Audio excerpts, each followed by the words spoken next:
மாவட்டம் தேவபாண்டரம் அரசு மகளிர் மேல்நிலைப் பள்ளியிலிருந்து இந்த ப்ராஜெக்ட் செஞ்சு வந்திருக்கோம். இது பேர் பார்த்தீங்கன்னா காற்றாலை மின் உற்பத்தி. அதோட பயன்பாடுகளை பற்றியும் முக்கியத்துவத்தையும் அதை எப்படி பண்ணணுன்றதை பற்றியும் நம்ம தெளிவாக பார்க்கலாம். காற்றாலை மின் உற்பத்தி இயற்கையான முறையில் பண்ணியிருக்கோம். இந்த காலத்தில் எந்த பொருள் எடுத்தாலும் மின்சாரம் தான். அந்த மின்சாரத்தை எதிர்காலத்துக்கு நம்ம சேமித்து தரணும். இதை வீடுகளில் மட்டும் இல்லாமல் தொழிற்சாலைகள், விவசாய இடங்களில் பயன்படுத்தலாம். இந்த மின்சாரம் மூலமாக எந்த உயிருக்கும் பாதிப்பு ஏற்படுறதில்லை. இந்த காலத்தில் நம்ம நிறைய மின்சாரம் பயன்படுத்துறதுனால எதிர்காலத்தில் மின்சாரம் இல்லாமல் கூட போகலாம். அந்த நிலைக்காக அதுக்காக இந்த மின்சாரத்தை நம்ம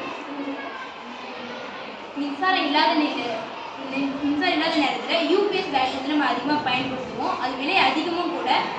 அதே மாதிரி எளிய மக்கள் வந்து பயன்படுத்தவும் முடியாது. இந்த காற்றாலை வந்துட்டு பயன்படுத்தும் பொழுது எல்லா மக்களும் பயன்படுத்தலாம்.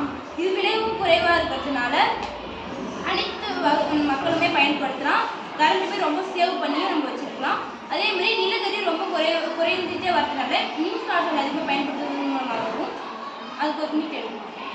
இந்த காற்றாலை மின் உற்பத்தி வந்து ரொம்ப எளிய முறையாகவும் இதை நம்ம பயன்படுத்தும் போது நம்மளை சுற்றி இருக்கிற எந்த உயிரினங்களுக்கும் எந்த பாதுகாப்பும் இல்லை.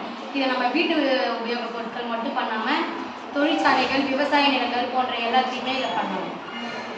இப்போது நான் இந்த காற்றாலை மின் உற்பத்தி செயல்பாடு பற்றி செய்து காட்டுகிறேன்.